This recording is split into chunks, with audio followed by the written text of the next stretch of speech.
Hello, beautiful beings. So I just passed a pop quiz. I gotta show you my shirt. So I've had this gray shirt for a really long time, and I got really tired of wearing it, so I just put it in storage for a while, and then I recently got it back out with a bunch of different shirts that I wanted to alter. Well, this design right here was on a completely different shirt, and so I cut it out and I recently sewed it onto this one, and I just think it turned out so great. It is a little off center.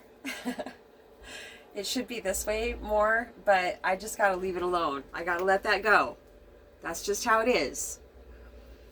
Uh, so I used to be absolutely shocked when I had yet another pop quiz. What is a pop quiz? A pop quiz to me is when something happens all of a sudden and it's a test to see, have I done my healing work? Am I getting easily triggered or triggered at all? Am I becoming unconscious by 100% focusing on the other person's unconscious behavior, or however it triggered me, how emotionally charged I am? That's becoming unconscious. But I did not become unconscious.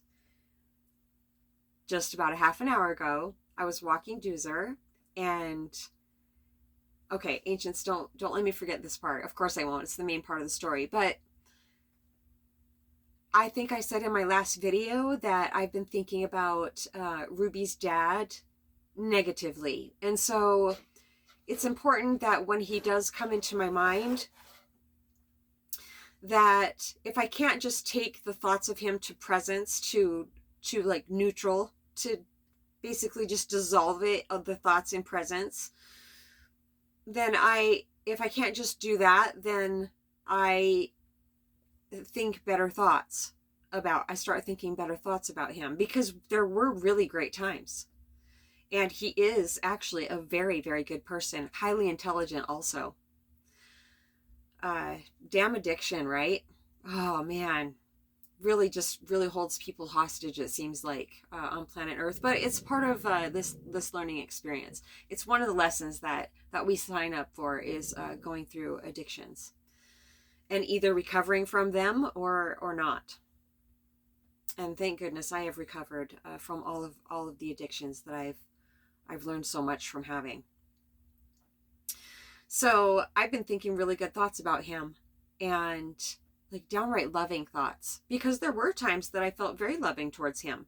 Not in love, but we both definitely felt very, very warm feelings about each other. Very, very warm just doesn't feel like the right.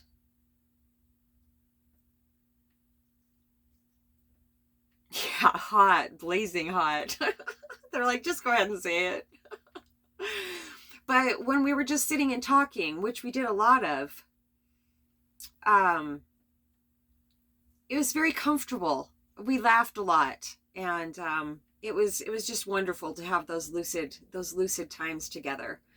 And yeah, I'm thinking about Soft White Underbelly on YouTube, how he interacts with people that are in the throes of addiction, and sometimes, like I just described, he has wonderful times with these people that he interviews, but other times they're just somebody completely different. And so anyway, that was important though, because I find that when I start feeling and thinking really good about somebody, they tend to show up.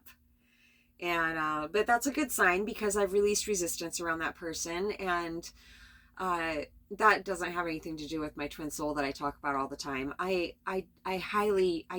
feel that I don't know how I feel. It depends on the day, the moment of the day. I just need to stay neutral about that one. That's a bit of a different connection than the one I'm talking about. I do feel that Ruby's dad and and I've told him this many times, we have a soul connection. I used to say a deep soul connection, and I still feel like we do, but that doesn't mean we're supposed to be together. It just means that we both landed here a month apart at this park, and he was in my life for a reason. he's still in my life. He's not actively in my life, but he's still a part of my neighborhood. He's only 4 doors down, and I still love his dog with every fiber of my being. Okay, so on with the rest of the story. Over comes Ruby. I was just about ready to walk Doozer, and I saw her out my window, and I ran out and I just started mauling her, and oh, so lovely. And I checked her nose right away. She's been somewhere like in the RV, his RV, that, or somewhere that she didn't like, because she was trying to get out and she was rubbing the color off of her nose. And the last time that I saw her dad, about a week ago, up front at the park here, I was loving up on Ruby, and I noticed that she was rubbing the color off of her nose, and I said something. I didn't wait for a response. I left right away, but I felt highly emotionally charged about that, because I have let go. I have let go, because I can't have an active whatever type of addict he is. I don't know what's going on with him. I tried though, because when he's lucid, he's wonderful. And I seriously have never been more attracted to somebody. The physical attraction, he's just beautiful to me. He just represents masculinity to me also. Yeah, so I'm not going there again. I absolutely know that. And so I loved up on Ruby, and Doozer ran out there because he really likes Ruby's dad, and he started walking back over to me, and it's always really good that when I interact with Ruby's dad, if I don't have my glasses on, because I can't see his face and his beautiful eyes very clearly. He's just a little blurry, so I can't so the gorgeousness is kind of blurred a little bit. Filtered, they're saying, yes. And so he started walking back over, and he said, you can keep her for a while if you want. And that's the first time that he has said that since I haven't had Ruby. I think that I haven't had her for a couple months now. I'm not sure. I have it on my calendar. I write every major life event on my calendar. I'm not sure why. Oh yeah, right, okay. To see what happens after that, or to see how long it took me to get through a lesson, and then usually the event that I write down has something to do with the lesson I just went through, or one that I'm just starting, or something. And so I want to see how long it takes for the miracle to happen. That's why I write it down. That's my story.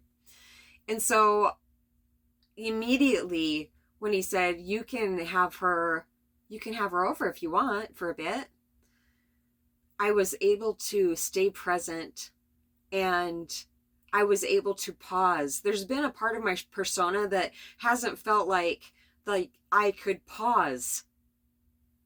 I just asked them, what was that? And they're saying it was the emotionally charged part of me. Wow, of course. Now all of a sudden, since I've had this shift a few weeks ago now, just feeling more deeply rooted in presence, I was able to pause, and I didn't feel rushed. And so the words came from here instead of from here, any type of reacting. And so I said, oh, that is so nice of you. And I felt genuine kindness towards this person, genuine like. And I said, oh, that is so nice of you to offer, because it was very, very nice of him to offer. And I said, but my heart is healing. Like it's almost healed. And I feel like if I had her over, I would just want her over all the time. And I just can't do it. And he just like, oh, okay, yeah. And that was it. And I said, bye, Ruby. And she went right with him. I didn't have to shoo her or anything. I didn't have to walk with him. She went right with him, and she was playing and running around. So it's good. It's perfect like this. She's no longer standing there and keeps looking back at me and, wanting to be with me. So it's wonderful. It's absolutely wonderful. And I feel, since she is a dog, and I prayed a lot about this, like, how is she going to know that I didn't just abandon her? Because I can't explain it to her. I definitely tried explaining it to her. And somehow they just know. Because I watch Doozer, and I know that he is he is seeing just from presence. He does not think like I do. No, he doesn't at all. He can get worried. He can get upset. Like he has a feeling. That he knows somehow that I'm going to leave again, and I'm going to go clean my chiropractor's office. I do that in trade for adjustments, and it has worked out so beautifully. It only takes me about an hour and 25 minutes. So he knows that I'm going to go do that. But he still doesn't think like I do. I just ask them why, how does he know? And it's his intuition. Of course it is. Because when we're plugged into presence, our intuition is just, my intuition is always on point.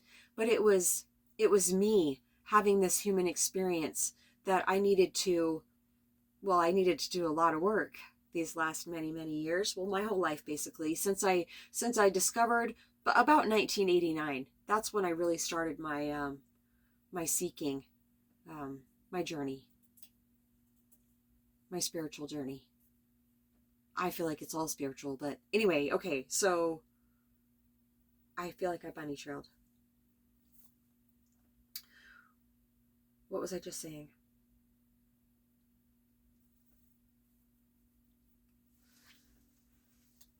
So yeah, being plugged into presence, our intuition. Yeah, I've just had to really work at trusting my intuition, trusting what is coming in to me. So my intuition is the ancients. I didn't realize that. So is it always the ancients? No, it's the divine. It's divine beings. It's, yeah, because certain things happen and I don't say, oh, thank you guys. Right. Sometimes it's not the ancients, it's my intuition, it's the divine. It's the divine. It's life force. It's all that is. It's source energy. It's what's beating my heart and what's breathing me. It's all these wonderful beings and family members that love me like I don't even remember what that kind of love is like. I'm so loved on planet Earth, but I know that the love is definitely different back at home, because we don't have these egos, we don't have these meat suits, and so love is a lot more pristine there. And so they're comparing. You guys just made such a cool comparison with Elaine channeling Jonathan. What was it?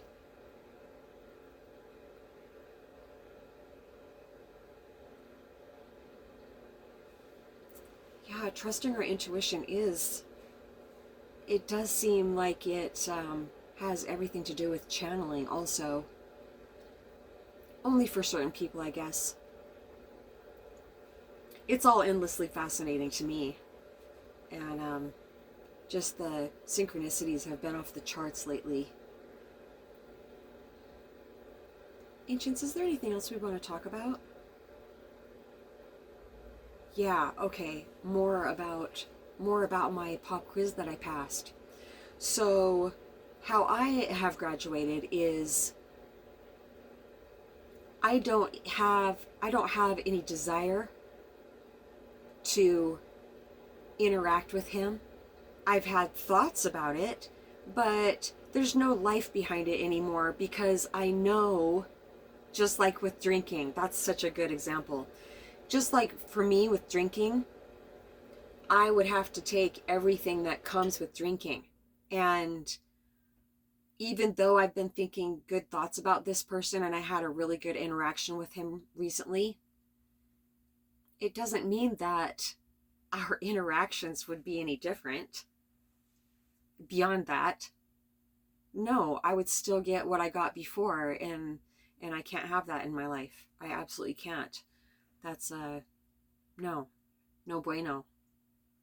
So I just feel so happy about it that I don't feel tempted to go down roads that are going to kick my ass. I don't need to relearn the lessons anymore. oh my gosh, it seems like, well, it doesn't just seem like it. In this Earth School, I've had to, and I know everybody that's listening has had to also, well, I'm assuming I've had to go back and learn lessons over and over, the same lesson over and over and over and over for so many years until I finally got it. But there is always, I finally got it. There is a bug flying around in here. It is pretty warm here in Montana. It's about 30 Fahrenheit right now. All right, I think that's it for now. Is that it, Ancients? It's really important for me not to go backwards, unless it's for my highest good. But I don't see any, no, there's no reason to anymore. I'm beyond that, they're saying. I don't need to look back anymore. And that also includes my twin soul. I feel that I feel that this year I'm trying to word it right. It's very new for me because I feel that I'm going to be able to, I feel like I already have. That's why I'm having a hard time saying I'm going to be able to, but I'm seeing that I will be able to be free of this connection in 2025, like I didn't even imagine that I could be. And that's just absolutely wonderful. Yeah, I don't feel, the divine knows best, and that's what I keep going back to is, okay, this person is still in my energy, he's still in my experience, and so I try to think good thoughts about him too, because it can be very draining. It can feel very arduous, okay, to have somebody in my experience all the time. It's probably a lot, maybe not a lot, but kind of like what a Siamese twin feels like, because he's always in my energy. And I'm not always aware of him now. I'm not always thinking about him now, but he definitely comes in every single day, off and on, all day long. And I'm getting better and better at keeping it neutral, or at just keeping it resistance free, trying not to resist that at all. But it feels like it would be really, really nice to be able to experience my life without that. I want that, unless he's in my life. But I just whatever. I don't know what's going to happen, and I haven't been able to make the decision. I've tried to, believe me, I've tried to just make the decision one day. That's it. He's not going to come through. We're not going to do any work together, besides the work we've already done. We're not going to come together in the physical and help humanity in the way that I thought we were going to help, the way that I saw that we were going to help. I've tried to make that decision and say, okay, that's not going to happen. And then, because usually when we break up with somebody, then we can move on with our life. We may think about them for a while if we had really good times or whatever, and it's a sad breakup. But with this twin soul experience, it just seems to be ongoing. I don't know. I don't understand why I haven't been able to fully okay, I'm accepting the fact that he's just going to be here for the rest of my days. See, I've tried that too, but that just doesn't, it just feels open-ended still. And so that's just what I need to accept then. Okay, they're saying, well, that's the part you need to accept then, is that you cannot resolve it in any way that you've thought of. It will be resolved someday. Resolving it could look like just accepting the fact that he'll just always be here because he is my twin soul. We'll always be together. That could resolve it, and it does in a way. That releases the most resistance for sure. But there's still a feeling. There's still a feeling of it needing resolution. There, that's the best I can explain it. But I am really proud of myself because I have released so much resistance around it. Yeah. Yep. I just really need to work on the thoughts that come in, even on my walk with Doozer, thinking about wanting to have a conversation, like waking up this morning and thinking, I don't know why these thoughts were trying to come in, but they're just like, nope, he's not going to call today. I was just like, wow, I haven't had those thoughts for a while. I used to have those thoughts every day for like 6 years, 6 into 7 years. I couldn't help it. And so I try to just cut those thoughts off right away. They're just 100% self-defeating. And so that was very emotionally charged. Like, what the heck? I didn't like those thoughts at all. And so I switched it to, it doesn't matter if he calls today. It doesn't matter if he ever calls. Today is the day that something amazing is going to happen. That's what I replaced it with. And then I just need to keep practicing ignoring any of those thoughts that come in, because they make me feel bad. They make me feel stuck.